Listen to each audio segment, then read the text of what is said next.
Good to go? Yes, please. Oh, okay.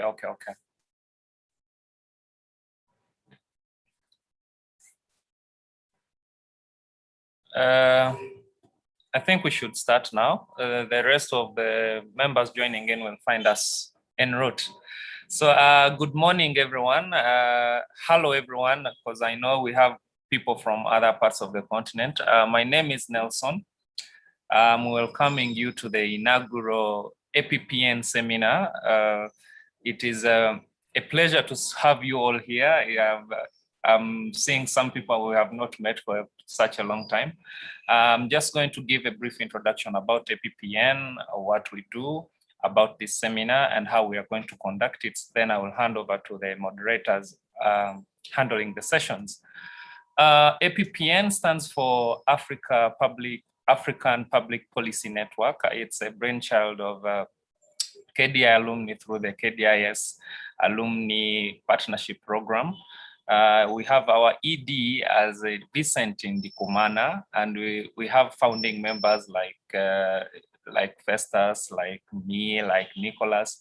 Most of these have been most of this has been talked about in the event booklet, but for APPN itself, we envisage ourselves as an umbrella platform or think tank of African youth who are interested in public policy, and the various professionals come together to discuss and envisage those solutions, public policy solutions that will work for the African people at large.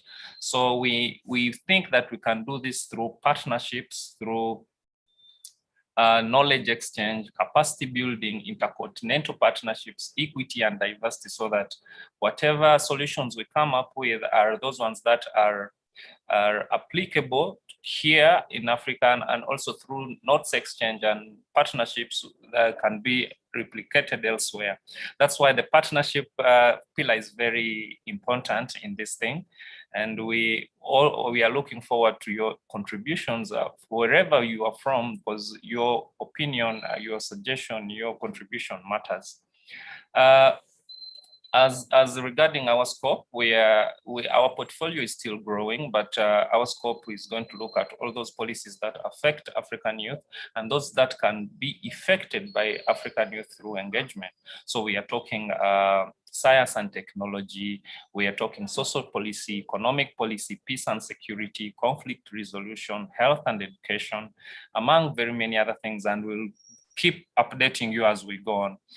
Then specifically about this seminar, it's about African youth, how African youth can be empowered to take part in policy decision making and implementation.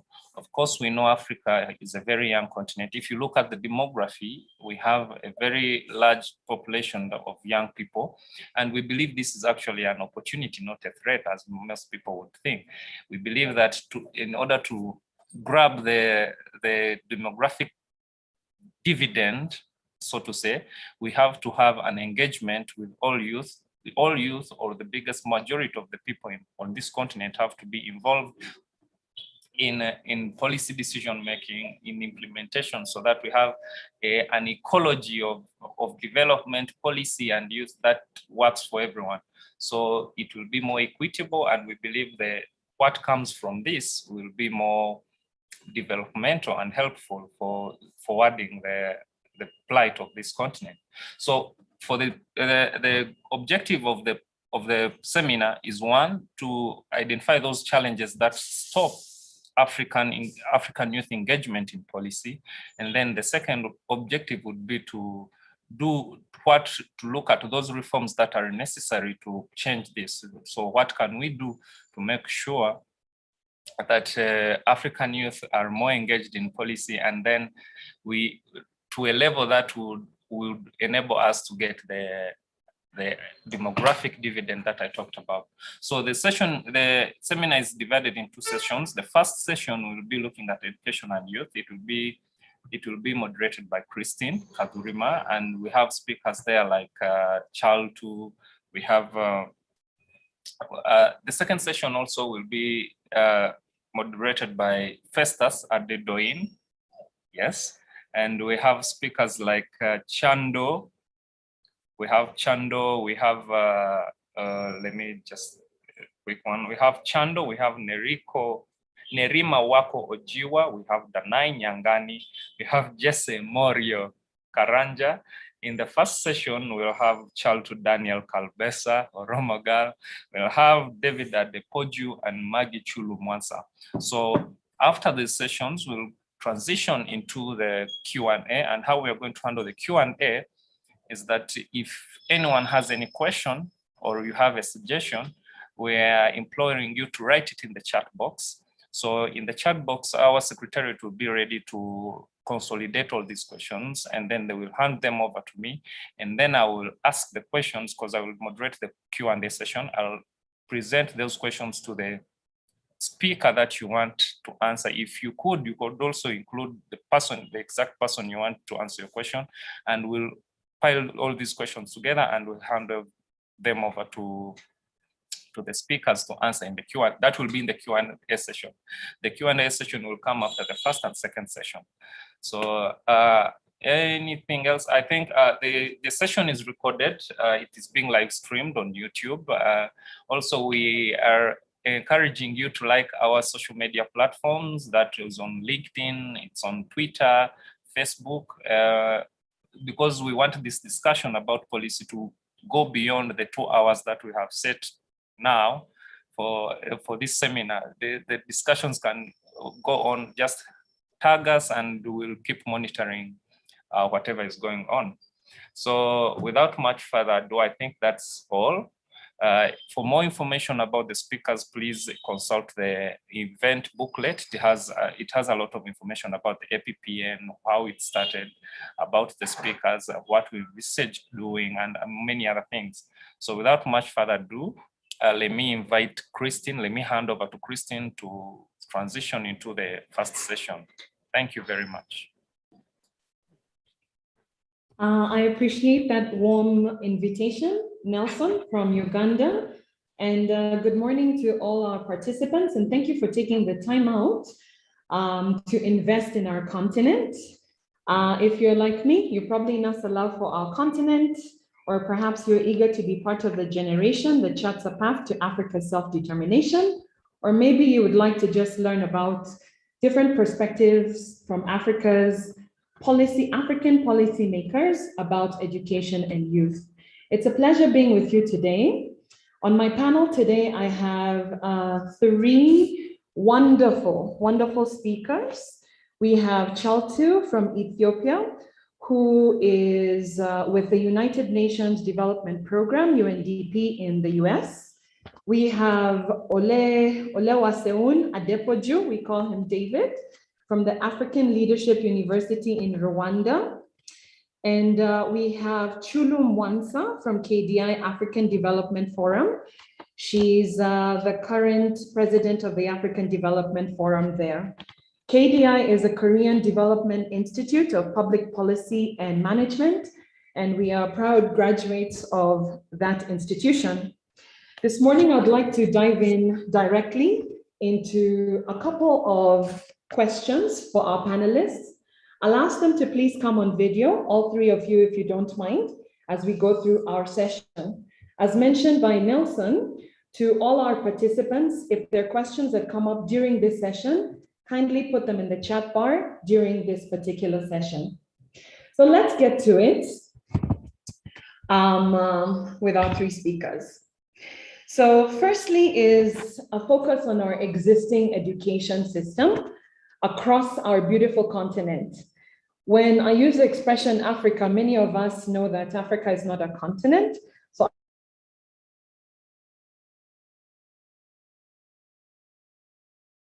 of Chaltu from New York, where you're tuning in. Do you feel that the existing education system we have in our African countries empowers the youth with the right knowledge, skills, and capabilities for effective engagement in our African public policy ecosystem? You know, what is working, what isn't working as it relates to the existing education system empowering our youth today. Welcome, Chaltu. Thank you, Christine. Thank you for the warm welcome, and I'm honored to be on this platform to discuss on such interesting issue on youth and public policy in Africa. First of all, everything I'll speak here, it's going to be my view. I'm not going to represent any organization. It's going to be solely my view. First of all, Africa, the world's most useful continent, with more than 60% of the continent's population are below the age of 25 compared to around 42% globally, with the projection of that putting Africa's population at 460 million by 2050. This demographic presents such an enormous challenge and incredible opportunity for Africa. If this youth equipped with the right tools and the right skills, the massive and the growing youth generation in Africa had the potential to drive development and to transform the continent's future for the better Africa. But the question is, do we have that to empower young people in the continent? And one of the key tools to empower young people, be it in Africa or worldwide, is education. Education is the key to unlock Africa's youth potential. But then it will bring us back to the question, do we have the well-designed curriculum? Do we have the right education system in Africa, which is relevant to the context issues? And I do not think we will answer all of those questions with this single panel discussion, but this will be a good opportunity to brainstorm those ideas and, just to discuss and to start the conversation, especially leading by young people. I do think Africa in the last decade, African countries have been focusing a lot on increasing access to education, and that there is impressive progress on that regard. But the challenge remains on the quality of education, and this is even well articulated in the international framework, such as Africa Agenda 2063 or Agenda 2030 of Sustainable Development Goals. So the gap we have is the education quality, which is a very important aspect for effective public policy management, which empowers young people.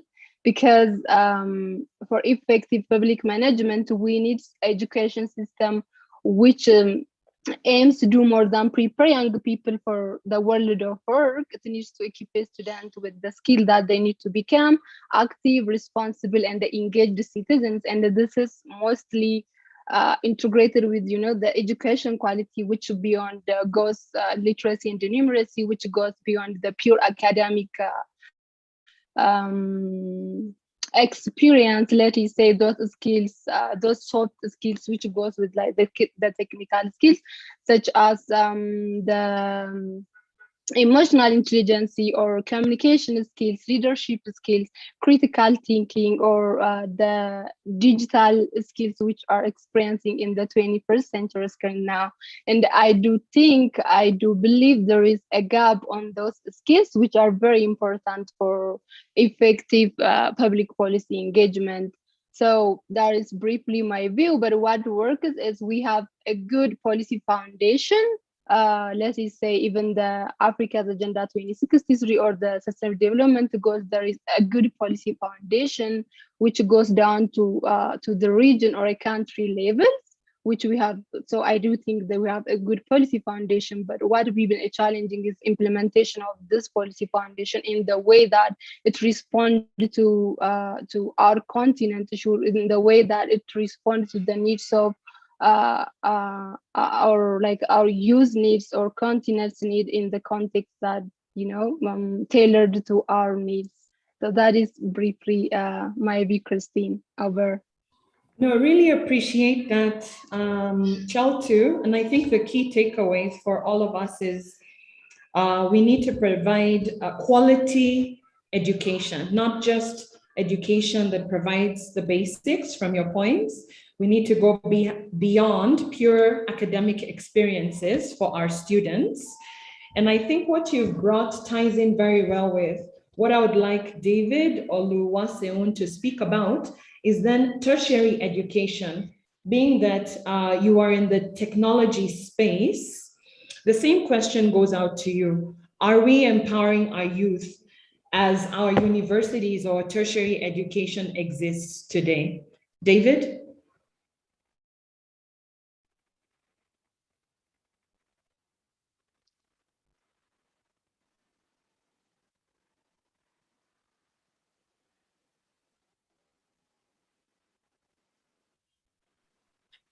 As we wait on David, I think we could ask the same question to Chulu, as she is currently now completing her master's degree in public policy at KDI. I would love to pose it to you. So you are in Korea, South Korea at this time, where most of us came from. We had a very good experience. Do you feel that for you, our African youth are provided that opportunity to build that capacity with our existing programs today? Okay, thank you so much for the question. Thank you so much for having me on the panel today. So I think as most of the listeners are aware, and as just was told, I am currently in Korea and I'm studying public policy. And definitely my being here is such a privilege because I gain a more holistic thought process and insight into the Korean development experience, as well as the African development experience. And as a native Zambian, also the Zambian development experience.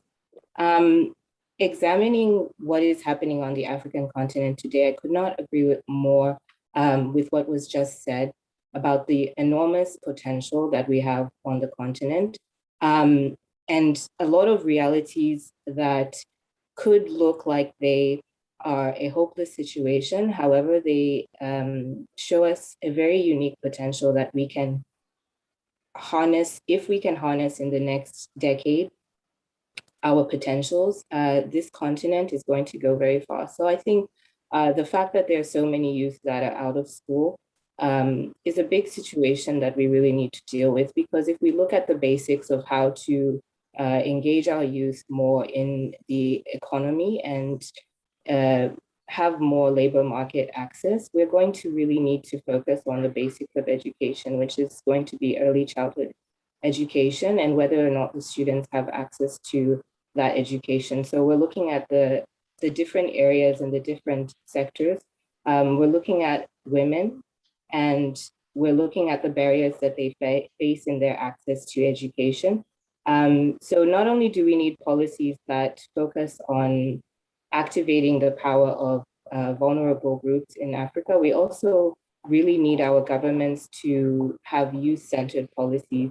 So we need our governments to actually have the youth be a part of the process in designing and implementing these policies. So I think this will require a lot of investments, which are not easy to come by, and they need to be monitored properly. So I think that as we speak now, the youth, many of the youth do not have the requisite knowledge or the skills to participate in the high potential sectors, such as the science and technology, which were mentioned. So I think in determining the youth empowerment, we have to kind of step back and really look at what it is that is the missing piece in each and every one of our countries, because we have a lot of similarities, we have a lot to learn from each other, but we also have our own unique landscapes and circumstances. So I think as someone who is a future policy maker, it's going to be very important to have policies that are relevant to the people and to get as local as possible always. I think that this is going to be very important for us to see more impact in terms of the youth being able to actually benefit from the education, for us to be able to increase the quality of the education through systems such as school-based management, for example, in which people can really be able to take ownership of their learning and their education. So I think basically in a wrap up that what we would need to do is have all of the stakeholders that all of the stakeholders basically use together to maximize the potential of our youth in the next generation. Thank you. Thank you for those strong points, Chulu. I heard some key words for us here: access, vulnerable groups, and lowering the barriers to access for them, and then getting localized in our policies, all very strong points. So as we continue on with our audience, I'm going to make a strong statement and ask for Chaltu or Chulu to respond to it. Of course, our participants kindly do the same. According to the 2018 Mo Ibrahim Index of African Governance, that is IIAG, half of the continent, that's 27 countries, registered a deterioration in the education subcategory between 2013 and 2017. This means that for over a half of Africa's citizens, education outcomes have been worsening. Do you agree that the African education system in African countries is worsening? And this goes to either of you.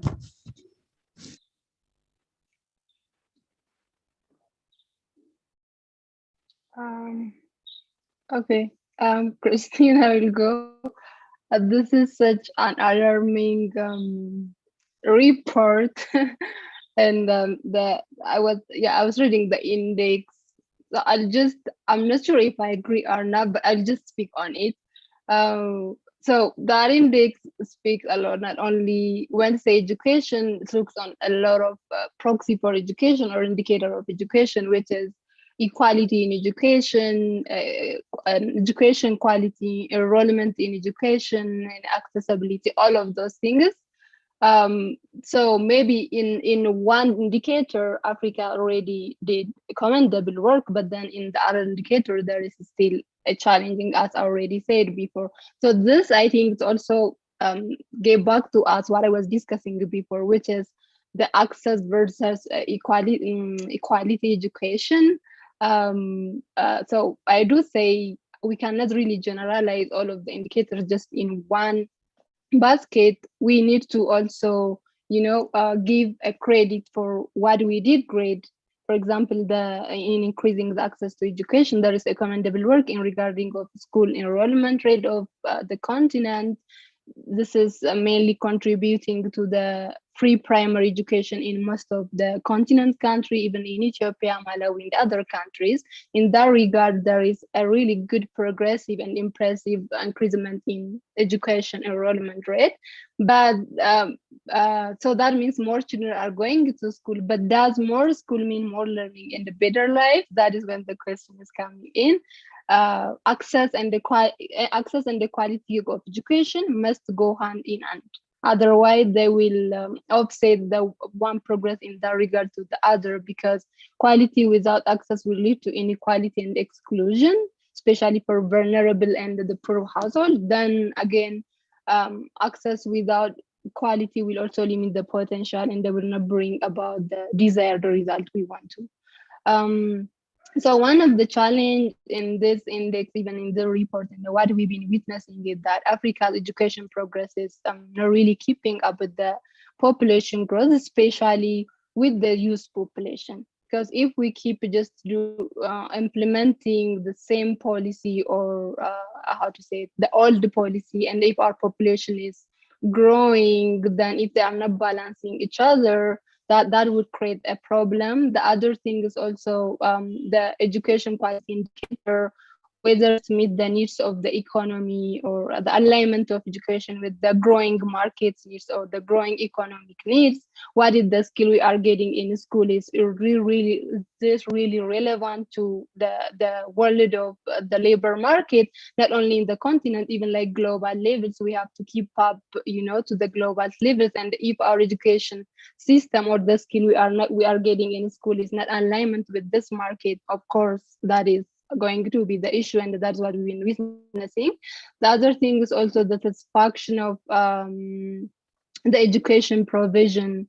Are the people or the youth are satisfied with the way education being providing, and the education is meeting the needs of the young people, especially in this evolving circumstance and growing world. I think all of those issues are what really makes it hard to achieve what we've been trying to achieve, especially in achieving a quality education. But I think then the deteriorating in quality education goes a lot, or it will be factoring by a lot of causes, such as maybe the quality even in the teachers, on the facility we have in the schools, and even the inspection supervision we have in the school. So it goes a lot with different factors, even then the students' attitude toward the studying or the school, because we see most of our young people, most of them, when I see in my community, if their like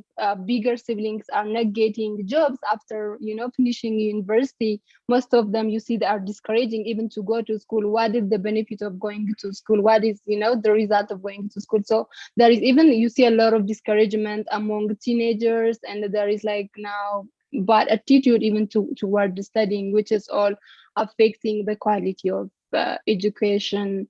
So I would say, even though we did good in access to education, but the quality is deteriorating, and that is what is attributing to this result. Really interesting perspective, and it's very important to look whole picture, is what I'm hearing from your response at such data. Very, very important.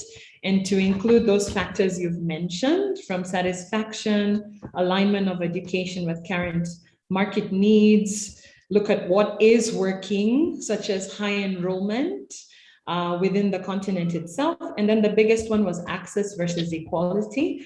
So thank you for that perspective, Chaltu, on that one. I think I would love to ask Chulu the next question. And it speaks to something that Albert Einstein once stated. He stated that education is not the learning of facts, but the training of the mind to think.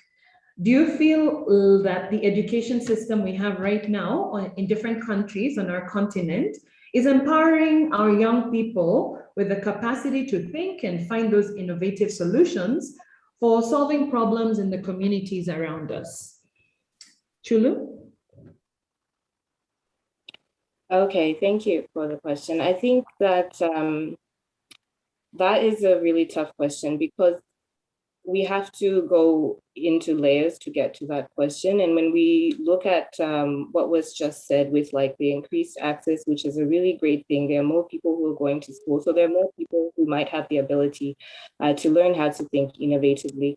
However, we don't have a lot of students who are in school. So in a way, I do think that, as Einstein said, the innovative aspect of education, which is so important, is something that many African youth possess just a little bit naturally, because we live in very difficult environments where we have to think quite creatively. However, we also need the help of our schools, the help of our parents, the help of our community, our local communities, the help of our national governments, in order to really harness that potential. So one of the things that I see that is really important in order to increase the amount of innovation on the African continent, and I'll speak about something, a specific example, which is that in the technology space, for example, the average African startup founder is 33 years old. So I know that Silicon Savannah, which is located in Kenya, is a very popular example, as well as Nigeria, Rwanda, South Africa. Amazing things that are happening in the tech space there. This is in the midst of a very difficult environment, and sometimes a startup ecosystem that is not always friendly to our youth. However, their level of innovation can still supersede even those challenges. So I think it's really important, like I said before, to create a proper environment and a proper ecosystem for the young people to be able to really harness their innovation, because I do think there's a lot of natural innovation that is there. However, if they do not have access to schools, whether they are formal or informal, whether they are vocational, or whether they are technical, to teach them certain skills and help them to harness that potential, then I think that the level of innovation that we could have on the continent is not really going to increase. Great perspective there, Chulu, and I appreciate the example you brought as it relates to the youth and tech on the continent. We've seen a lot of diverse and innovative apps, organizations, and companies come up in the last few years within our generation, which is very, very encouraging. And it brings me to the next question about unlocking the talents of our youth. So given the landscape where we are with education on our continent, is there a possibility to actually unlock and effectively nurture these talents so that they can address social inequalities, poverty, and other issues that we have? Is it possible to actually nurture those talents? How do you see that possibility happening for our continent? Chaltu?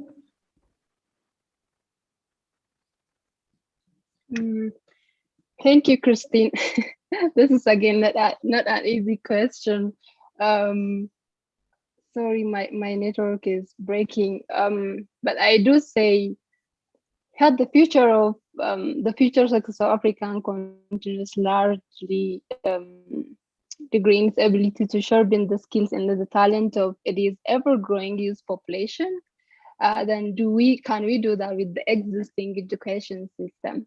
I think if we just only dependent on the existing system, that might be a challenging, but we can leverage on the existing system because we do need to update the current model, because as we see it, we are not really seeing that the system is keeping up with the youth needs or like to unleash their potential. So we can leverage on the existing system or the education curricula, but we do need to remodel it in such a way that it is preparing the youth for the future or to unleash their potential. This is if we are, I think, as I said earlier, we are doing good on the technical skills, on the pure academic experience, that is good, but we still need to improve a lot on on those soft skills, which are very important on to solve the existing problems in the continent, which are to be a creative or innovative, which needs skills beyond the academic things like the soft skills. So they need to go hand in hand and so it's important to get both the soft and technical set to navigate through the uncertain events or evolving a circumstance across a wide variety of contexts in the continent.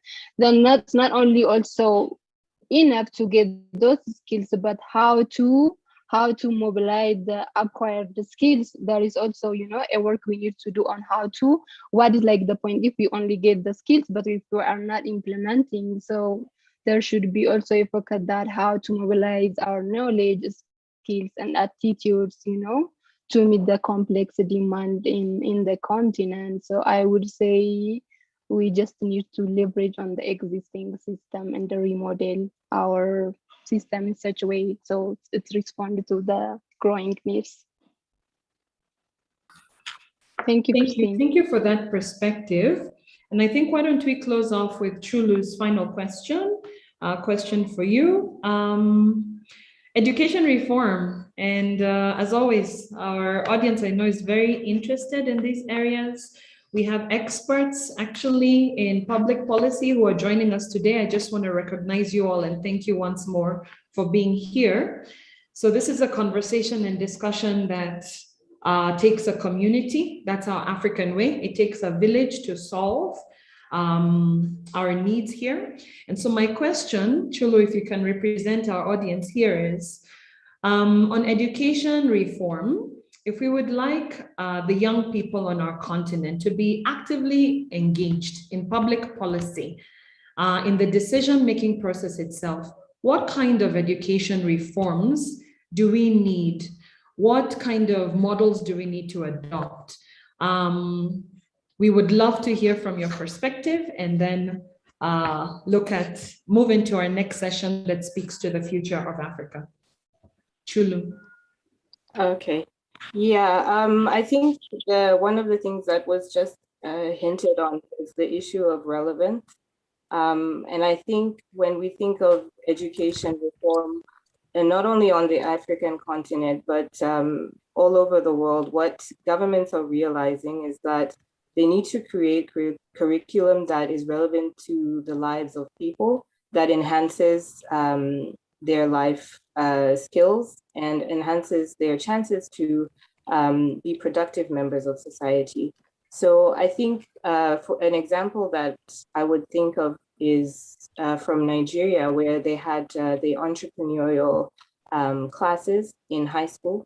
So the entrepreneurial education classes that they had in their high schools were results of a lot of students feeling that, well, we go to school, but what jobs do we have waiting for us at the end of that? So I think part of the education reform really needs to address the issue of making the education relevant and also making it acceptable to the local people, right? Because even if you have a great educational reform and you're like, okay, here, this is what you should do in order to enhance education in this country or in this city or in this town, if those people in the town, in the city do not believe in that, in the enhancement of attaining that education, it doesn't matter how wonderful the policy looks, they are going to reject it.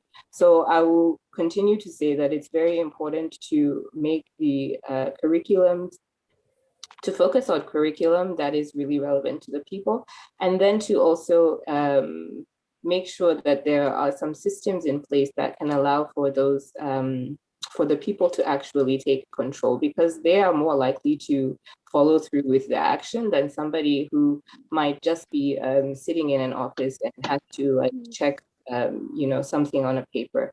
So I think on a larger scale, there would need to be some type of a youth legislation, since we're talking about the youth here today, that kind of corresponds to a dimension of like youth policy that's in line with the AU's education vision for Africa. And I think this type of legislation could allow the youth to more effectively participate in the policy decision-making and helping to reform this education that affects them so greatly. And I think an example that I could think of is like an initiative which government ministries, for example, they could collaborate to work with youth organizations and help to build youth leadership at the same time to put those important policies and reforms and also the international goals into their own words. So for youth to be able to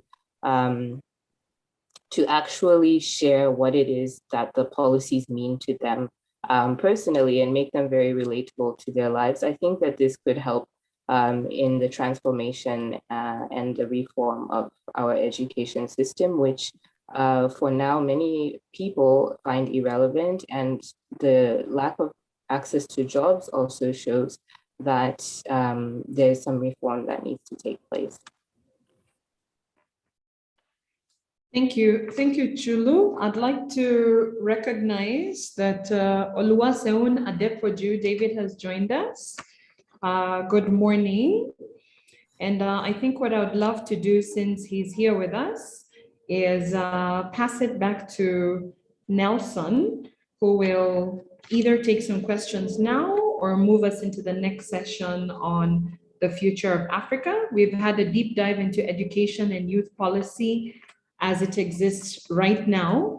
And I just want to thank the panelists for just doing such a great job of giving us fresh perspectives on the needs of our continent. So back to you, Nelson. Thank you for this section. Okay, thank you, Catherine. That was really a great session. We had a lot to learn, and a lot of information that was shared between us. So we, for example, just to give you a skim through, we realized that it is very important to have relevance of education to contextual problems on the continent.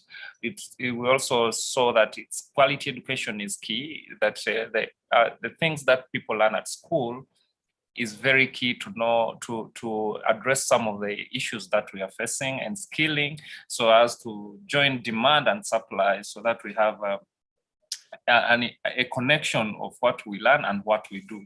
Chul also stressed the access part of it, that access to vulnerable groups is very important. So we have to think about how inclusive the education system on the continent is. And actually on that part, we have gotten some questions from our attendees. The first question will go, I think I will handle the questions of this session now, so that when we transition to the other one, it is much, much easier. So the first question will go to, I'll just read out the question, then the question to the panelists, then we'll take turns to answer. The first question came from Ruth in Kenya. He was asking about the indicators. Ruth mentioned the Ibrahim IIAG report that showed that the deteriorating systems and situation of the education systems in Africa, like half of the continent was facing real challenges. So she was asking what are some of these indicators that were looked at in the report. I'm sure you'll be able to handle that. Hyung Benakamaria from Korea asked what are the best practices of engaging out of school youth or those survivors of gender-based violence, and how can we help them to re-enter the education system? I think this question best goes to Chulu, because you talked about access. I'm sure you'll handle it. Then the last one was about how to reap the Prince Akoy from Liberia was asking, how do we reap the dividend, the demographic dividend? I think David will handle that one. Let me forward it to David. Thank you. So Christine goes first, then Chulu, then David. All right. So as it relates to Ruth's question on the indicators, the Mo Ibrahim Index of African Governance measures quality of basic, secondary, and tertiary institutions on the continent. And the 4 measures in the education subcategory are: 1, delivering high quality education; 2, training; 3, research and development. And then the 4th, and it's something that Chalto mentioned, is matching the needs of a competitive economy. So those are the 4 indicators that were used in the education subcategory. I think I'll pass it on to Chulu for the question on access. Okay. Thank you. Chalto. Okay. So I think in terms of re-engaging the out-of-school youth, one of the most important things there is to try to make sure that we address the issue of keeping them in school. So instead of having them drop out of school, we must find the reasons that they might be leaving school and ensure that we have higher retention rates. And I think it's also good to use the data in this case for those specific localities that show the reasons that students are dropping out of school, and have those sort of targeted recovery strategies to bring them back into school. And I think also, as I already mentioned before with the relevance, having schools or having other type of alternative schooling options for these students is also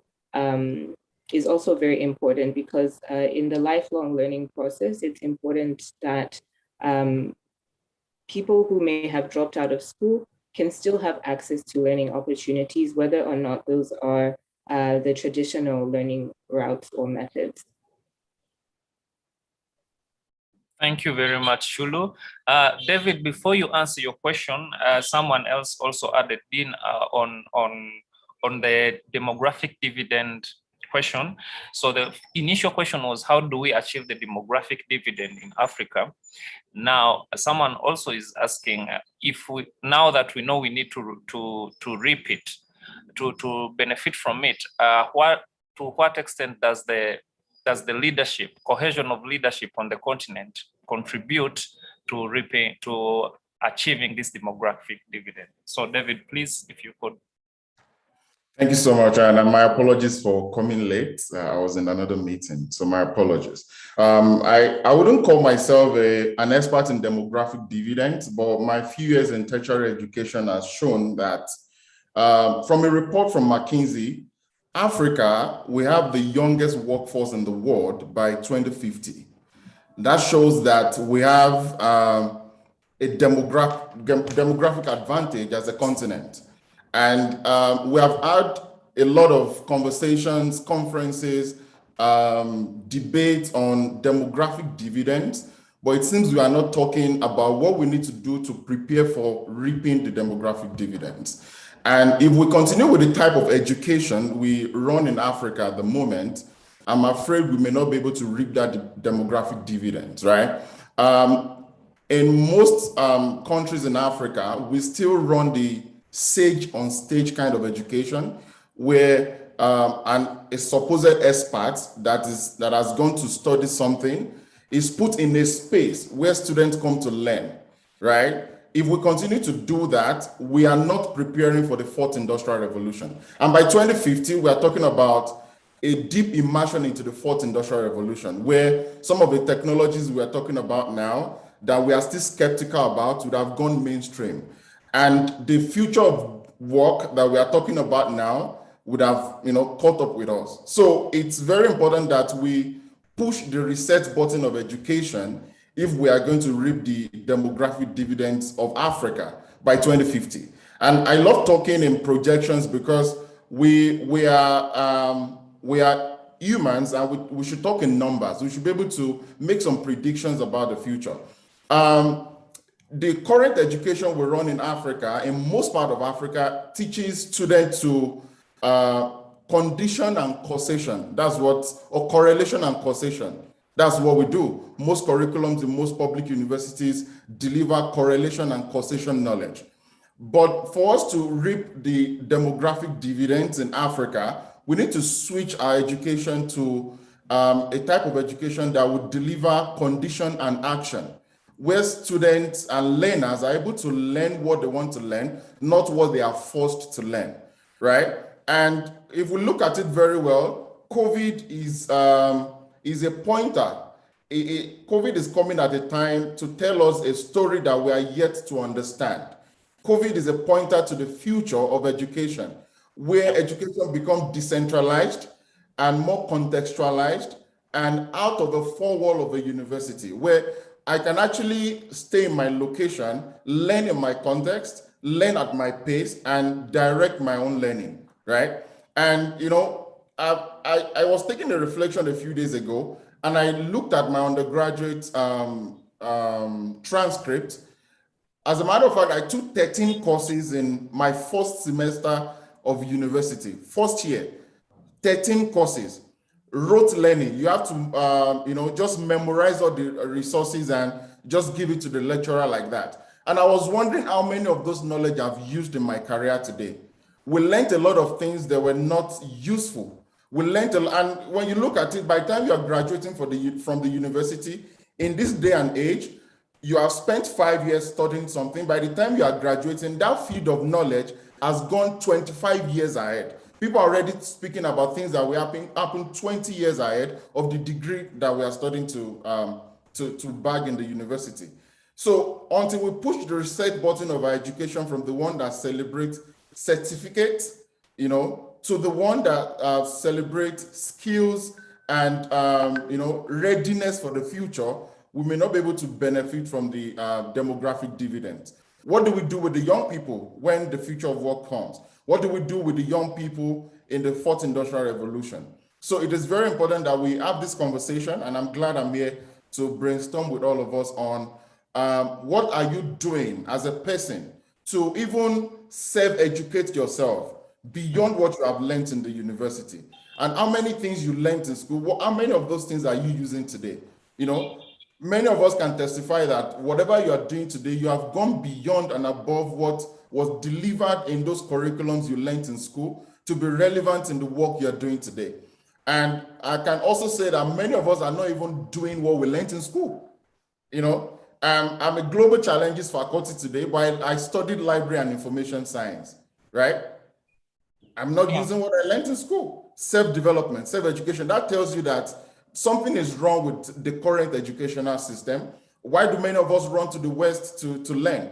Even though when we talk about, you know, the curriculums, maybe we can say the West is more advanced and in Africa we are still behind. But the truth is, even in the West, people are changing educational philosophy because the learners of the future are not learners that will sit down in the four walls of the classroom.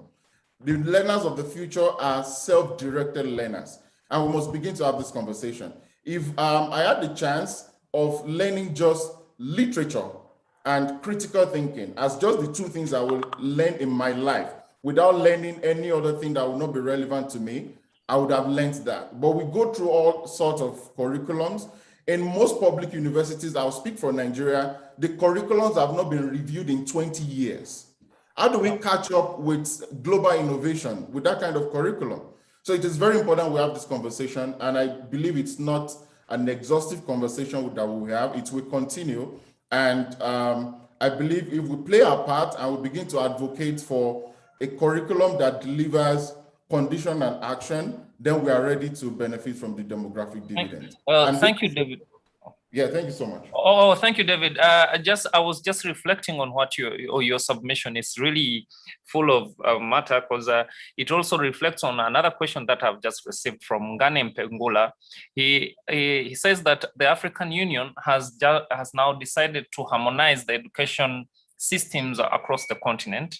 And then he's wondered, because as you have said that it's very important that we review our curricula and what to make them that more relevant to our continent, to our situations. But Ngane says that Africa is diverse, as you know. The problems that are being faced in Mali are not what are being faced here in Uganda. The same is now, if you go to Angola, they also have another issue. So if the African Union is moving to harmonize the education system, do you think this is going to be a good move, considering what COVID has shown us and technological spaces and gaps? Do you think this is a good move? So when you look at your computer, there is the operating system, and then you have a lot of softwares on it, right? Yeah. It is possible for us to harmonize. You know, critical thinking is something everybody needs, right? Reflective learning is something everybody needs, no matter your field of knowledge, no matter the uniqueness of the problem in your region. I think there is the operating system of education that everybody can have, right? And that operating system is possible. That is critical thinking. You know, we need knowledge of numbers. All those things can be harmonized, right? But how do we indigenize education, you know, to solve problems in our different regions? The United States is the United States, but there are specific curricular uniqueness to different states to solve their own problems, right? Maybe a particular state usually have erosion and flooding issues. We expect, you know, a unique system that delivers problem solvers in those areas. And I think we need to develop a kind of the kind of learners that are not problem discussant, because we do that a lot in Africa. We know how to discuss problems. We know how to identify problems. But when it comes to solving the problems, we have few people doing that. So I agree with the African Union, you know, decision to say, let's harmonize the curriculum, but in some specific areas, the specific areas that we see as operating systems of learning for everybody, but unique areas. And we have a demography that we are not even paying attention to, you know, when it comes to innovation in Africa, and that is the slums and the ghettos, right? We in football, you see people going to the ghettos to harvest talent. In music, you see a lot of people that came from the ghetto because there's a level of resilience there, you know, that makes people that come out of that place very successful, right? But in innovation, you see a lot of people in the ghetto, they've not gone to school, they've not been exposed to any innovation ecosystem, yet they are building amazing futuristic innovation that we need to tap into. We are not even talking about that demography at all. We are even talking now generally.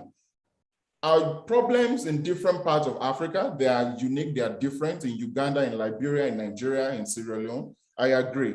But in harmonization, it should be about the operating system of education that everybody needs. But in specialization, it should be about developing problem solvers for our grassroots problems.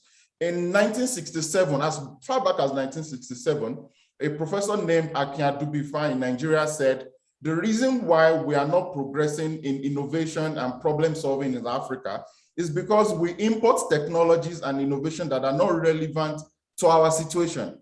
We oftentimes fall into the problem of technological vogue or innovation vogue. We want to follow the trend of what is happening in other places, when we have forgotten that those innovations were developed for particular climes and problems. So if we are not going to be importing technologies and innovation and ideologies that are not relevant to our situation, we must pay attention to indigenization of our curriculum, while we're also thinking about the operating system of education where we can harmonize across the continent. Oh, thank you. Thank you very much, David, for that answer. I think it answers the question that Ngani, if Ngani is still around, I'm sure you've gotten what you're looking for. I have a question from John, but I think John Kehinde Ateyobi, you have a question, but I was thinking let's transition to the second session.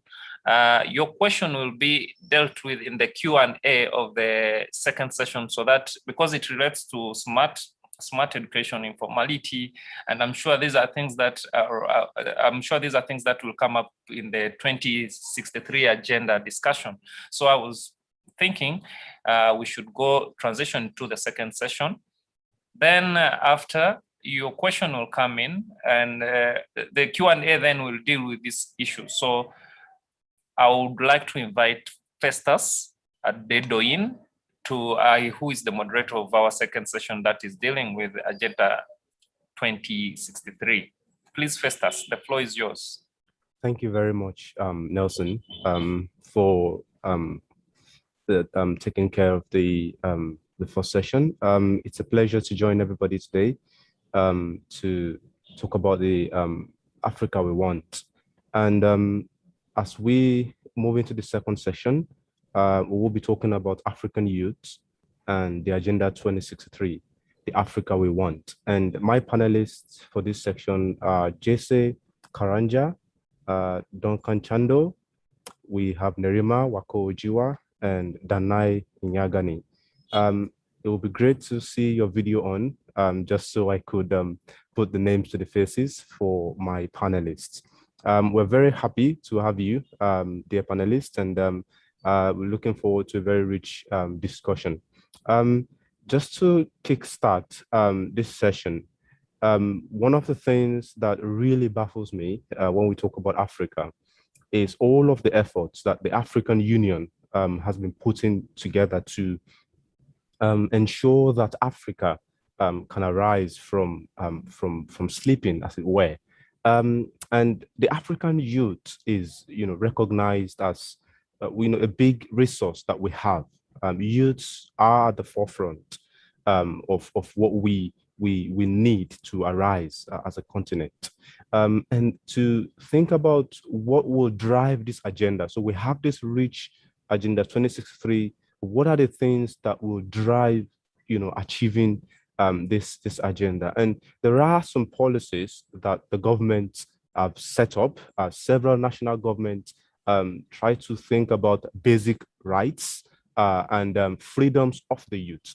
As you may be aware of what happened in Nigeria with the NSAS protest, which was led by the youth, it was a requirement for the government to work to stop brutality of the police against Nigerian youths. And this narrative seems to flow into our conversation for this session when we start to talk about basic rights and freedoms of the youth. And we are talking about things like non-discrimination, freedoms of movement, expression, freedom of expression, freedom of association, private life, access to private life, protection of the family, peace, security, and policies require that governments guarantee the rights to freedom, right to education, skills development, and rights to social, economic, political, and cultural development for every youth in every African country. And there are so many, things on the list. The list goes on for the things we need as youths to actually be part of the Africa we want for the Agenda 2063. And I'm just going to start my questions. If it's okay, I'm just going to put the questions directly to our panelists, just so we have some a guide. And let me just start with JSA Karanja. I just wanted to give us a brief of what you think. When we talk about these policies and these issues I've just raised, are these policies implemented at the level of African governments, in your own opinion? Do you think at the moment where African countries are these policies, these issues I've just talked about, are they currently being implemented? And do you think youths are confident? So African youths in African countries, do you believe they are confident to say that, yes, these policies are being implemented and Africa is moving to the Africa we want? Over to you, Karanga. Thank you so much. First of all, thank you, Festus, for choosing me as the first speaker, and also thank you for everybody for attending this session. To the question whether I think that the youth are confident or these policies are things that are actually being implemented. Funny you mentioned NSARS, because actually quite recently in Kenya, where I'm from, we had recent killings of 4 Kenyan men who had dreadlocks for a simple thing as just having dreadlocks as a form of expression. And I was thinking, if people who are hardworking, hardworking young Kenyans are running their lives and are being criminalized and also having their lives taken away for a simple thing as being subjected to thinking, oh, he's a criminal because of his dreadlocks, how then can a youth, how can youth then lead their lives without fear of police, fear of oppression, fear of being targeted? And that's on a micro level, just where simple things where people can just have the hairstyle that they want. And then going to a more macro level situation where you mentioned education, for example, I had the privilege to not only experience a Kenyan education, but also a German education. And simple thing, as mentioned, the quality of education. So access of education, as mentioned in the previous section, is growing. I mean, we are a young continent and we are just also living off the backs of colonialism and coming out of that. And I'm aware of that. But having to have led a life where I could compare both education and the kind of things that I allowed when I had the German education that I got to achieve and got to experience, I thought that when I was on the Kenyan side of my education, I kind of felt I was in a cramming to succeed kind of education, where it was very formal and the best crammer gets ahead. The best person who can kind of ingest information can get ahead. While at the German school, I was led to more ways of education, not on a formal, also informal. How can you show off your skills, your people skills, your know-how skills? And I think this is very lacking in the Kenyan or in a lot of African education systems. And then comes this part where you finally graduate and you're finished, and then you need to know people. So your network is your net worth, and who do you know in the country, and what channels of access to different job opportunities do they give you? For example, when I came to Germany, that was not the case. I used the merit and my educational background to grant me those jobs. However, I feel a lot of youth back home, if you not know certain people, not have access to certain channels of information, then you do not secure their jobs. So we have many people who are engineers who have doctorate degrees and not having the jobs in the kind of the careers that they chose. So I don't think that the youth have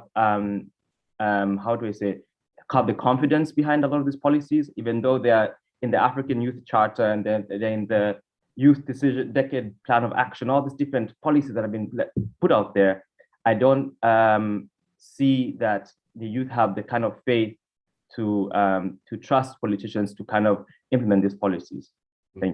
Thank you. Thank you very much, JC. I really appreciate the way you've given us examples from your own experience, and reflecting on recent happenings even in Kenya.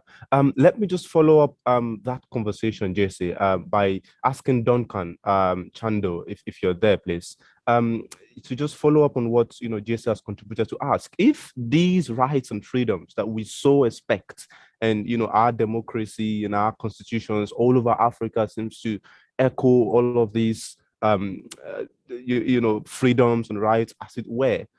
If these rights and freedoms then are not guaranteed by governments, looking at the recent happenings and what the reality is across Africa, can the African youth effectively engage in the public policy designs that should drive the Agenda 2063 that we're talking about? Over to you, Chandu. Okay, thank you very much, Festus. First of all, a disclaimer that everything that I'm going to utter here, these are my own opinion and doesn't represent the opinion of International Fund for Agricultural Development, IFAD. So back to your question, we find that we live in a different environment right now. And just following up on what you've said, it is true that we have this shrinking civic space globally. And Africa, in most African countries, this has affected many organizations, and also in terms of people expressing themselves. Most of governments are also trying to curtail the rights of people in terms of communication. But again, we live in an environment whereby social media specifically plays a very key role in terms of how young people can affect public policy. Is no longer maybe somebody is going to sit in parliament, but there are situations whereby young people have put up some of these either hashtags. You saw what was happening in Nigeria at some point, and there was this uproar, and a lot of people came in, and the world really heard what is happening in some of these situations. So these, again, young people have the opportunity to use social media effectively. Because many times we find that a lot of politicians, they know that there's power in some of these tools, and they do use young people to their own gain. But we're in a situation whereby we call on for African young people to use some of these available tools to effectively affect public policy. Right now, in terms of most of the things that most governments are doing, you can actually access them online. Sometimes you can share your opinion. For example, if there's budgeting going on, some of these budgets, you can get them online, you can access them. And as a young person, this gives you an opportunity to also share your opinion. In as much as sometimes there are challenges in terms of, is it going to be accepted, or because many times also some of the people in public who are affecting public policy, very few of them are young people. But there's also calls for young people to effectively engage in politics, because there's this funny definition of politics: who gets what, when, and how. So if we don't engage in politics, because many times we do engage in politics, but we engage as sycophants, we engage as people who just support other people. But it is high time that young people, because we are the majority, for example, right now want to stand as a president in Kenya. With the numbers that we have, it is possible that somebody can win. But again, we find that most of our politics are also ethnic driven. They are driven, or sometimes people are just following money. So it is high time that young people should rise above these handouts that are being given out by politicians, but rather follow up and stand for their rights. Because, in the next 20, 30 years down the line, looking back, some of these things that are some of the policies are being put in place, they are going to affect us, and they're going to affect the generation to come. So with this contribution, I'm also looking forward to engage further. Thank you. Over to you. Thank you. Thank you very much, Chandu. Particularly, I appreciate the way you, shift that responsibility back to the youths, because obviously youths having access to social media and all of the platforms, the voice, as it were, particularly internationally, it seems we still haven't sort of taken that responsibilities. And just, going deeper, just diving a little bit deeper, talking about responsibilities. Can I just, move over to Nerima Wako Ojiwa, to just have a chat about the future of Africa being in the hands of youth ourselves. And my question is, do you think the current political, socio-economic environment in many African countries today, does it give youths a chance, to participate in public policy decisions particularly in light of, deciding and shaping the future. So do you think what we have, social, political, economic environment across African countries, take any case studies you like, just to have a chat on if this can help you to engage in deciding and shaping the future. Over to you, Nerima. Thank you, Festus. Please allow me not to turn on my video. I'm actually out in the field at political engagement. So if you hear background noise, that probably means the politicians are leaving. So please excuse the background noise and the screams and the shouts. That's Thanks. fine. Absolutely fine, Nerima. Thank you. No problem. So to answer your question, when we talk about Africa, it's so complex just because of the different systems that we have in the different countries because of colonization. So I don't even want to get deep into that. But when you look at countries like Kenya, even a bit of South Africa as well, countries have particular policies that touch on young people specifically. And I know Kenya, I could be wrong, but I believe it's the only country that has a specific youth article within the constitution. And it is very particular to the rights that young people have, which is access to all the things that you mentioned in Agenda 2063. So very progressive, where we begin to see a bit of a gap, okay? So what I'm saying is countries may have laws, countries may have policies. The problem is implementation, but most importantly, it's engagement. And that's because there are areas where young people can engage, but then they're not accessible for them to engage. It's also intentional sometimes because we can see the systemic issues that we have within our governance structures. A lot of our institutions are not independent. We can look at something as like a National Youth Council or whatever you may call it in your country, the ministry, a youth ministry, that voice that is supposed to cater for young people of your country. Many African countries don't have one, or if they have a youth ministry, it's combined with something else. Ours used to be combined with public service and gender, and now it's been combined with ICT. And why is that an issue to me? That's because at the same time, we don't necessarily want to focus on young people because I've seen it with my own eyes. As soon as you begin to push for the structuring of youth councils in your countries, youth become a threat because, like has already been mentioned, majority population, they can decide who's the president, they can decide the leadership. And so you become a threat to the status quo.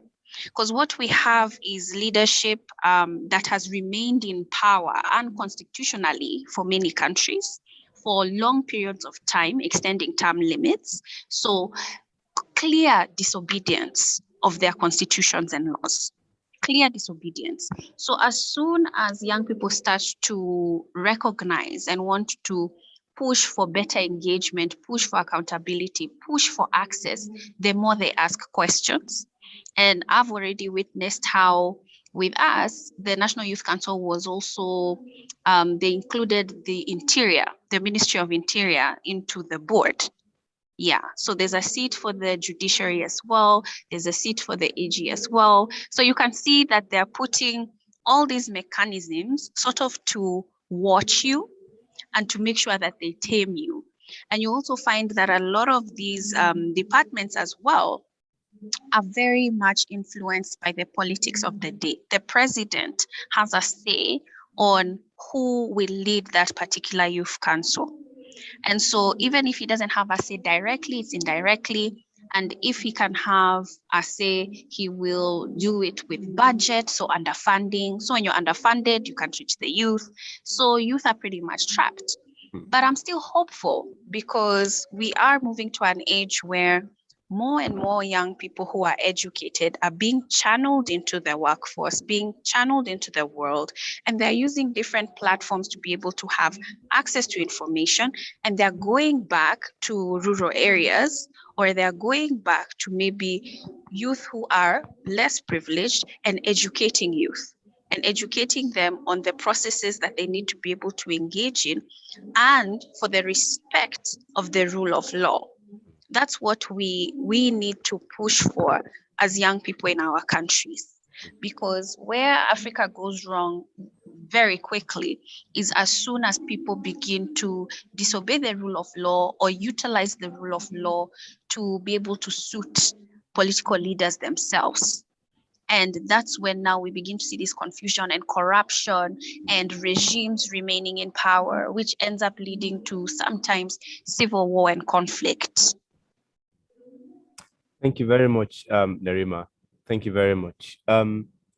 I agree with Nerima. Just to think about how she's put it, education, educating the youth, but staying within, the harms of the law and, doing things in a legitimate way and that's a very important point because youths are we have the energy, we have the tendency to maybe go viral as it were. But let's talk about innovations. Let's now talk about solutions. What are the way forward? We have now established all of the existing issues and how the opportunities seems to be slim, but there are opportunities, of course. But let's talk about innovations. And let me just go to Dinah Nyangani. There are innovations to be made within Africa to end poverty, to end hunger, to end inequalities. There are jobs to be created, ideas, innovations. Young people need to sort of look beyond your certifications and start doing practical things. So we can meet, youth unemployment demands. But let's talk about how can the African youth, uncompromisingly take leadership, for the successful attainment of the Africa we want, the Agenda 2063. Over to you, Dinah Nyangani. Thank you very much. Yes, thank you so much for this platform, and I think that it's an important one to have. I think the work that a lot of the organizations that are involved in youth development are doing is, I think, ensuring that the youth remain the focal point of any initiative and any intervention that happens. So, for example, in the work that I do at Youth South Africa, we look to solve, youth unemployment and increase accessibility to healthcare by employing young people themselves and by employing the people that actually come from the communities that we want to assist. And so I think when you talk about wanting to achieve the Agenda 2063, I think one of the things that we need to do is to give young people the ability to actually make the change in order for us to have the Africa that we want.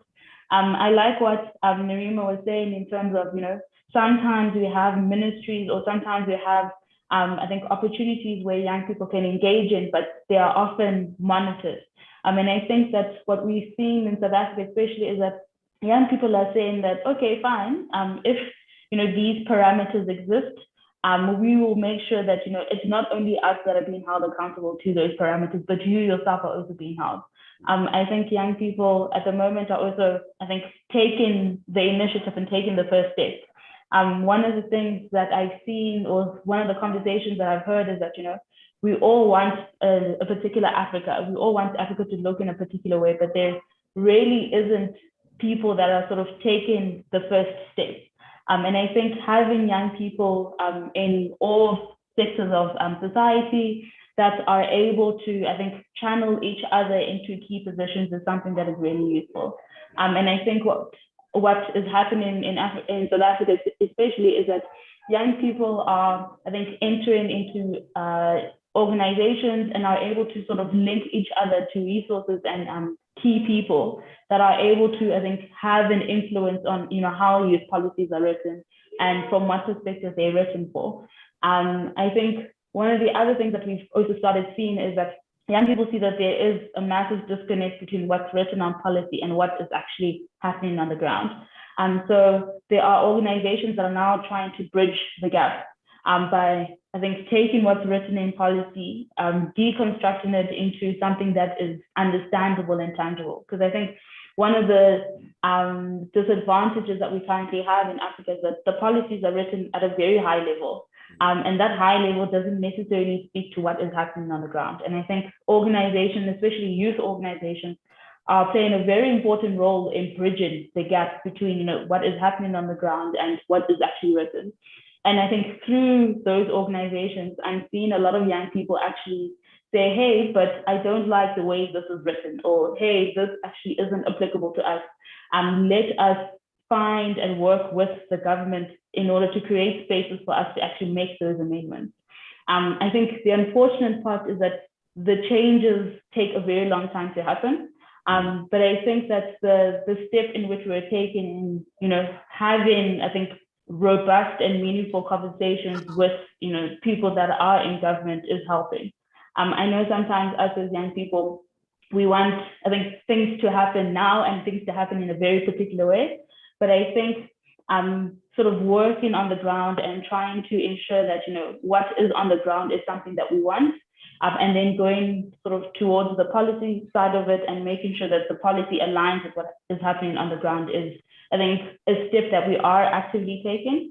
I think maybe the last thing that I'll just say in terms of how do we ensure that, you know, we are actually progressing is, I think, for young people to actually think more intentionally about the Agenda 2063. I know that there's been a lot of publicization just in terms of the United Nations SDG goals. So I think everyone is very knowledgeable about that, but there isn't a lot of awareness about, you know, the Agenda 2063. And I think one of the other things that we need to do as young people is to actually intentionally look at what are the agendas that we are wanting to achieve and how do we actually achieve it, and actively talk about the agenda. Because I think if no one knows about it, it's very difficult for us to then organize as a young collective and, you know, work towards that particular goal as well.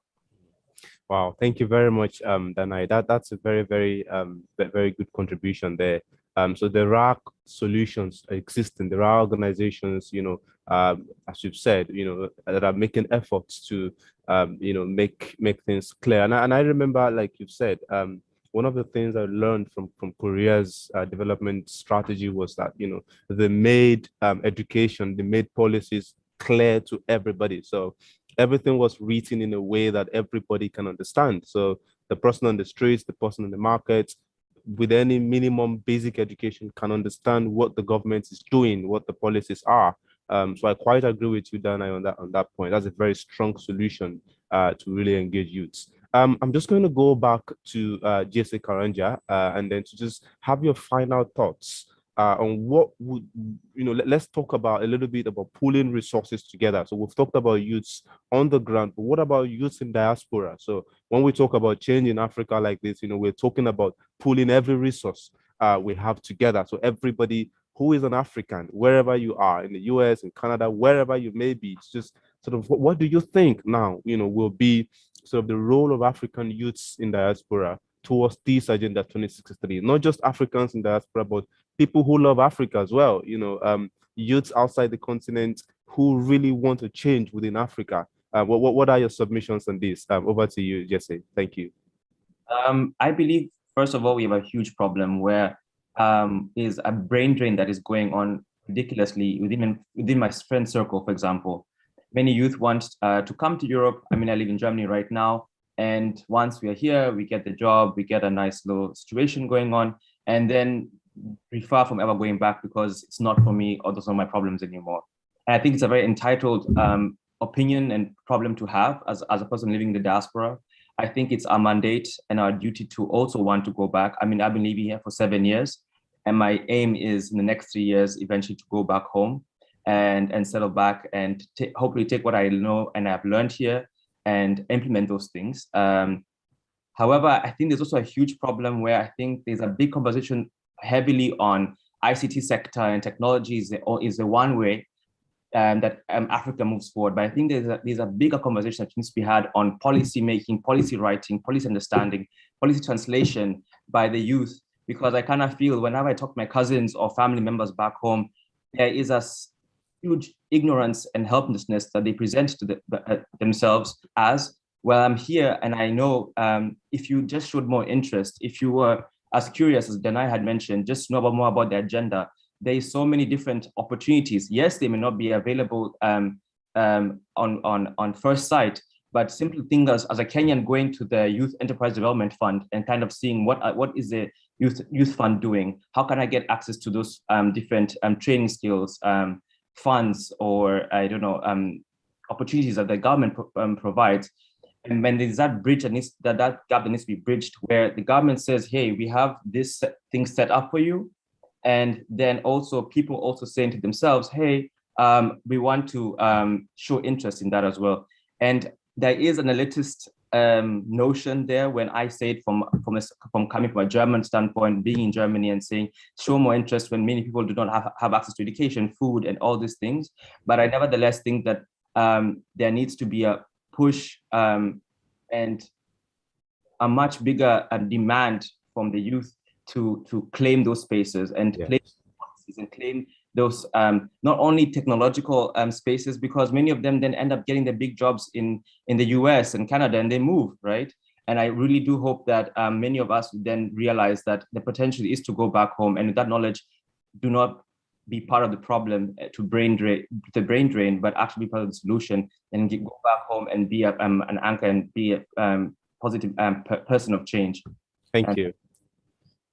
Yeah, thank you very much, Jesse. Sorry to cost. I just wanted to have Duncan final thoughts on this as well. Duncan Chando, if you're still there, just to have your final thoughts on this. Okay, thank you. Actually, is also talking from experience, having also lived abroad, and when I came back last year, and everyone is asking me, why are you coming back? You know, you should have just remained overseas. But I think one thing we need to understand, as young people overseas, there is an opportunity to support the young people, because like you can see a lot of this, even illegal migration, is because when, and sometimes there's a lot of pressure that also comes in from those who are abroad, and this also instigates and makes more and more people want to move as much as they can. They want to move to Europe specifically. But again, there is opportunity, because I remember in one of the projects that I'm working on right now, there is this group of young people from Mali who are based in France, and they're supporting other young people in Mali through they collect some money, and then they sponsor some of these SMEs. And for these young people who are in Mali who want to move to Europe, for example, they are able to be supported. So there are a number of projects that you can just select. Okay, I want to support this project. You give them loans, and then these loans, they are no interest. And once they have implemented their project, then they return the money, and this money.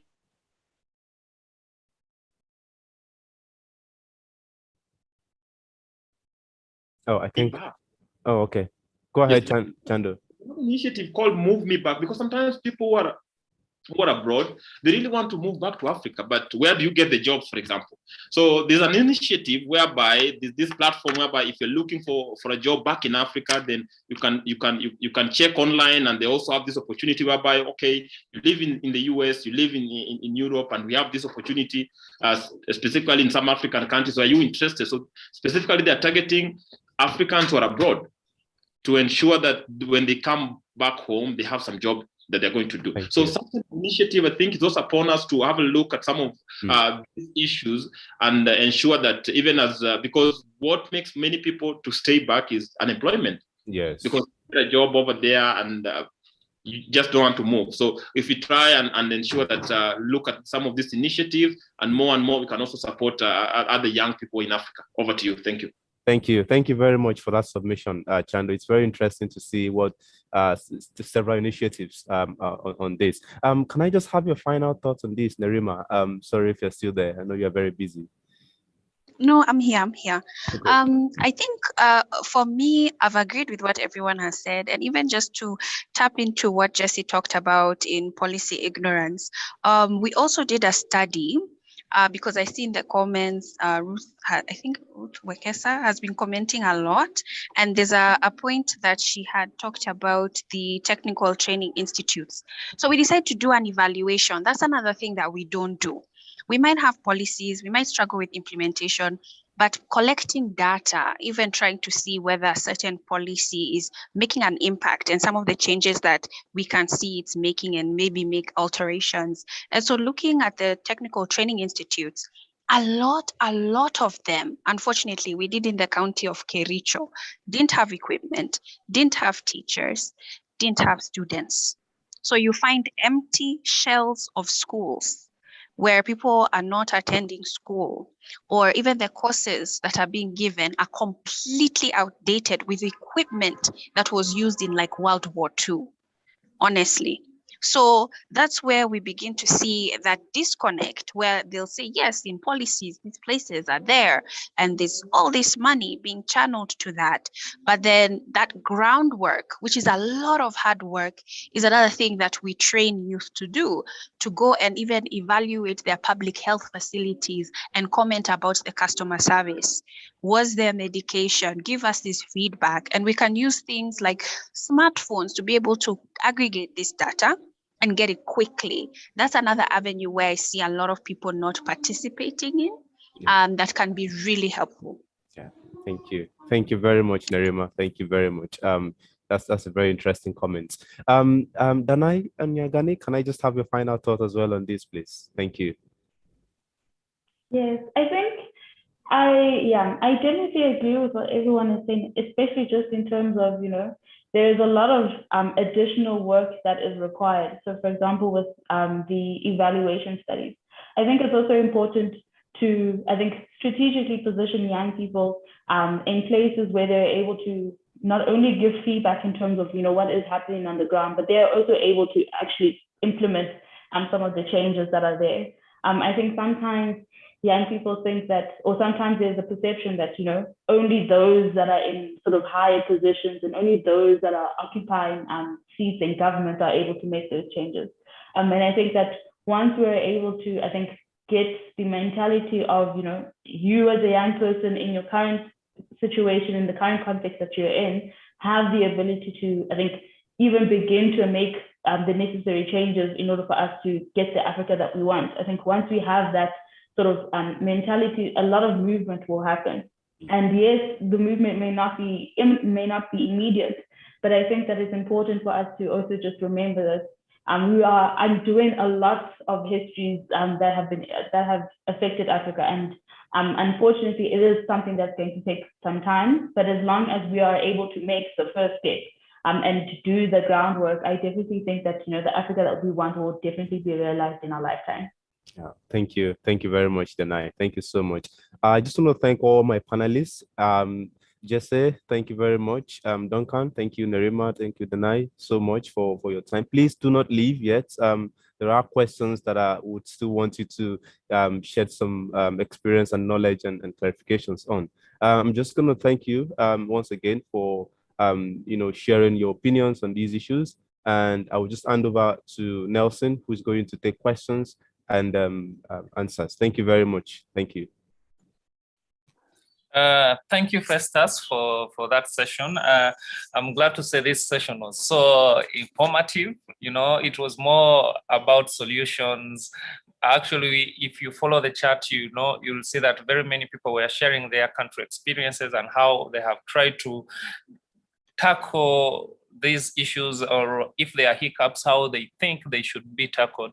So in the chat, we had Judith Ejang, Lily from Uganda, Ruth from Kenya, and a lot of people, Cameroon, Abbas Muhammadu from Cameroon, were posing a lot of solutions. So from this session, for example, we have learned that it is very important to own policy for the youth in Africa, to own the policy that affects them. There are other interventions like TVET that could actually suck up those people who have been left out of the normal education system. So it is very easy for them to, it's never late to join in to skill yourself. Chando also highlighted the power of international linkages, social media, the example from the Mali group, how people who are abroad or people who left the continent can still affect and affect the youth decisions that happen on the continent. Also, Jesse highlighted Jesse's story about having to come back from Berlin. Also highlighted that it is very important. The reverse, I'm trying to call it reverse brain drain, that those people who went and they have seen these, they know these issues, they have the solutions, they come back and try to change or to effect change in their home countries. Chando, for example, also gave us an example of that. And then there is also the awareness issue, people to know what they need to do and how to do it. So questions, I'll start with John Kehinde. You remember we had a question that lagged from the first session. It was about smart education. How do we upgrade the informal sector education to include those people? Of course, this is not providing an alternative to education. Education is always key, but we need to also have those how to make it more accessible. And TVT came up as one of those ways in which we can make education more accessible. So the question, I think it will go to Nerima Wako. How can we harness the abilities of those youth that have not been taken up in the normal or conventional education system? Because you remember, those people, those who try to demand for their rights, like you want to know what happens, you want to be involved in the policy that affects you, you're seen as a threat, especially here in Africa. Any youth demanding for anything or to be inclusive, the first reaction from the powers that be is that you're a threat. So it is always more as a counter activity, a counter reaction, rather than an inclusive one. So those who have not been involved in formal education system, how do we include them? How do we make it more accessible so that we have a platform in which all youth come in and move together to achieve the Africa we want? And then Jesse, the other question, in your initial submission, there was this thing, the technical know-who instead of the technical know-how. So someone was asking, how do we end that? Are there any policy, any suggestions you might have how we end that? How would we end that? And how do we take up the voices of those who have no voices? For example, the 2 youth in Kenya that were killed recently. Also, this, if when you're answering this, you take it up on the pretext that the people dispensing justice are normally those who are occupying power. They are not youth, really. So those are some of the 2 questions that I've so far got. Please, if Nerima could go first, then Karanja. Thank you. Nelson, I dropped off. I didn't hear my question. Yeah. Okay. The question was, how do we harness the abilities of those youth that have not been included in the formal education system? Like you went to school, got a job, and now you're jobless. That one is an ability thing, but there are also those youth who have not gone through that system, but they still have a lot they could contribute to the betterment of Africa. So how do you think we should go about that? So how we do about it in our organization, you just need to at least have a level of class 7, which is about 12 years old, is the level of education that you would need. We don't require people with university graduates to understand the levels of process and engagement, because we found that you can have youth who are very connected to the community and they are not educated, but then they are very involved as leaders, and they also have connections to those youth who are unemployed. Because what we're not mentioning here is the youth who are unemployed, often you find them, in Kenya we call them kwabis, but they're always in clusters and cliques, and a lot of times for negative things. So criminal gangs, or sometimes they just have drinking dens, they're taking a lot of drugs. So you need somebody who can relate with them to sort of connect with them, because the government does have a lot of initiatives even for youth who are unemployed, like Kazi Mtaani and all that, but it's so corrupt. So what we do is focus on one individual that we consider a leader who falls under that cluster, and we walk them through the different budget cycles that like Kenya has within the year that they can participate in public participation. And we focus on particular policies that would be of interest to them. So policies that touch on the economy, on business, on registering a business, on organizing, because a lot of them, even if they get a little bit of monies, they will end up buying a motorcycle or a boda, and then the boda circles. So there are groups of bodas as well that now need to be infiltrated and educated on. So it's not an easy thing to do. It's not. In fact, what I'm doing here today is women who are in informal settlements. I'm in a bit of a rural area, and we've had to separate our engagements from women and men. Simple. Here, the women, the highest educated is primary school level, but they are mothers. They're about 25 to 30 years old, but all mothers, they've come with their children. It's a women-only engagement, and we've invited women politicians to come and speak to them about organizing, preparing for the election, how to select their leadership, what to demand for, because we've already looked at the community area and we've mapped out the issues, prioritized them, and we're organizing them. So there are ways to guide people, and we don't all have to know the process in and out. We just need to guide people through some of it and guide some to know it in and out. That has been my experience, and that's what I see working. Thank you, Nerima. Jesse, if you could go. Sorry. Yeah. Thank you so much, Nerima, for your contribution as well.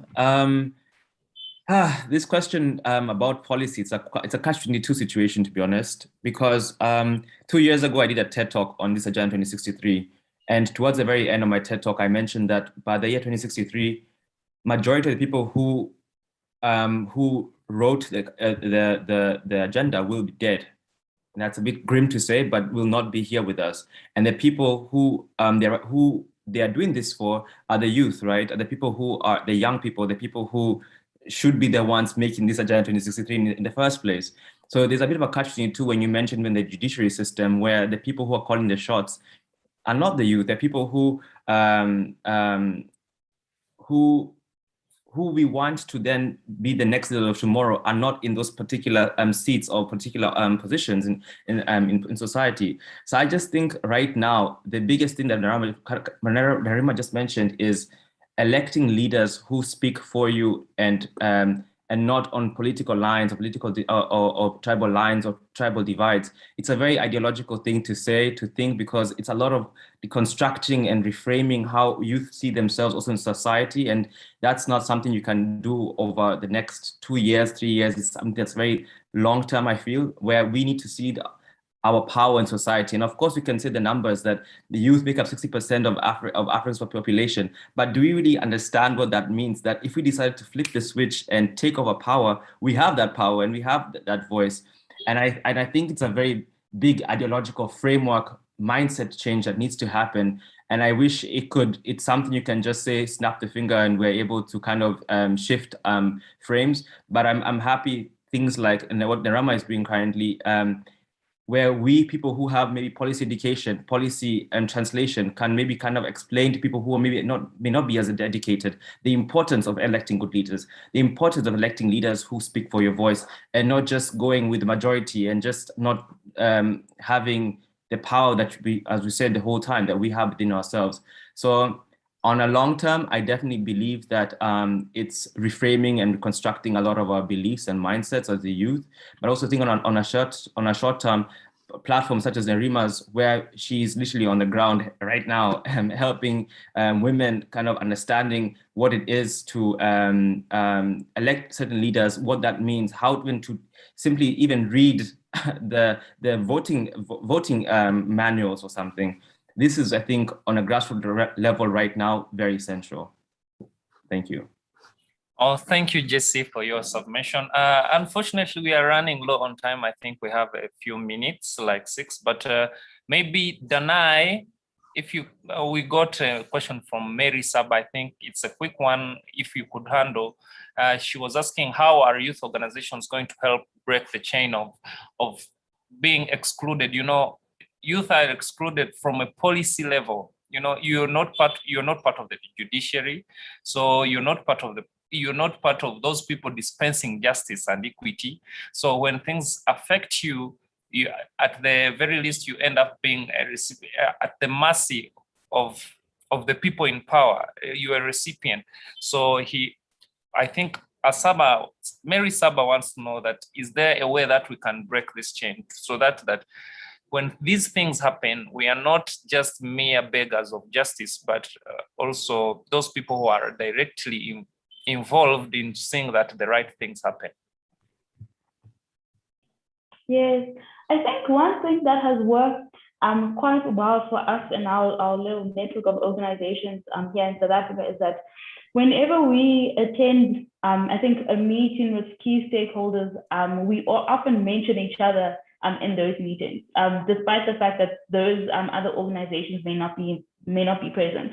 And I think one of the reasons why we intentionally do that is because we know that you know, the burden of trying to ensure that, you know, youth have access to these platforms is very difficult.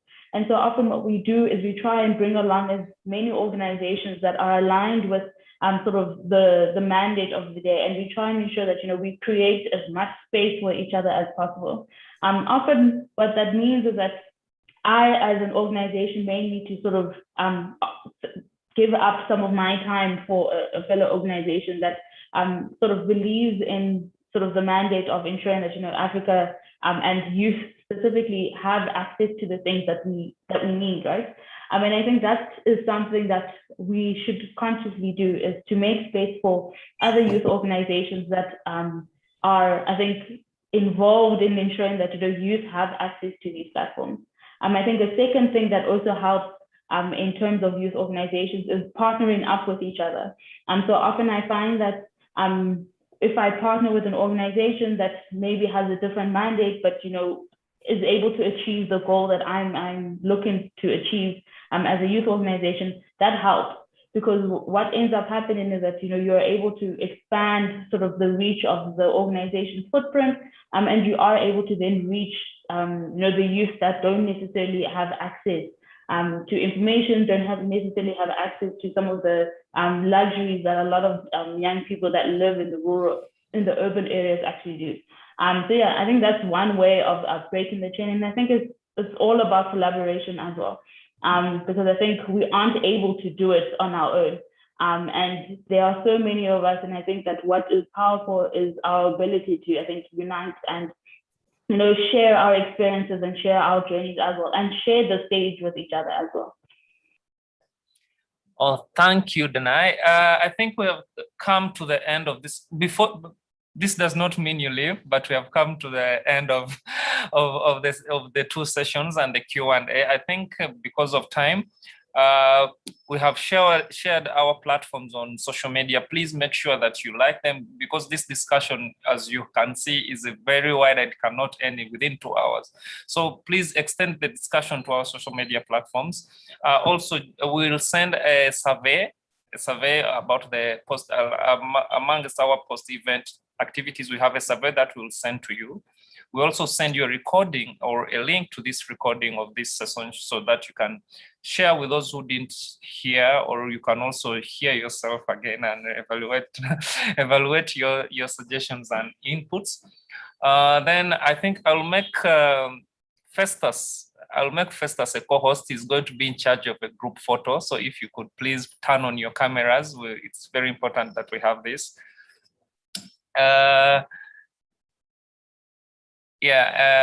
Now, as my final remarks, I once again thank you very much for making this happen. It's been a week of a lot of organizing, contacting, and mailing, but I'm very happy that all of you have made it, and we have had a very fruitful discussion that has had very fruitful outcomes. I'm sure the Secretariat was taking note. We'll continue, or we'll continue this discussion on our social media platforms. So we hope to see you there. Thank you very much. So Festus, please, if you could have the photo. Thank you.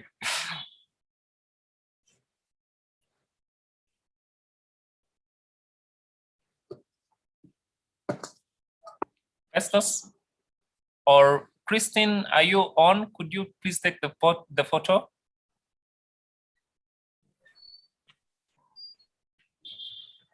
Thanks, Nelson. Let me figure out how to do it. So everyone, the idea is to recognize you for your time today. I just want to thank you by taking a screenshot, a large panoramic screenshot, if you can imagine, because yeah, we see friends we haven't seen in a long time, and then lots of visitors who took the time to be here.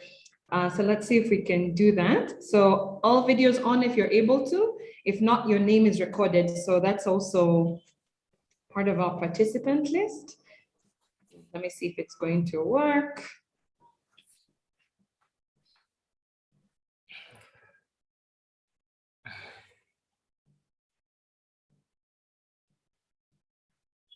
Okay, so in 3, 2, and 1, beautiful smiles, and I'll do it one more time. 3, 2, 1, and the last one, everybody, the biggest smiles for beautiful Mother Africa and the work we're doing together. 3, 2, and 1. All right, asanteni sana. Nelson, I think you'll say bye-bye on our behalf. Thanks. On behalf of the APPN, I want to thank you for making this possible and to wish you a very great day. We are going to have very many talks of this kind in the future, so we'll always keep you updated on our social media platforms. So we encourage you to please participate, always join when you're called upon, and I'm sure there's a lot of possibilities that are going to come out from this. So once again, thank you very much, and it was nice having you, and thanks to KDI School for making this possible. Bye. Thank you, everyone. Bye, everyone.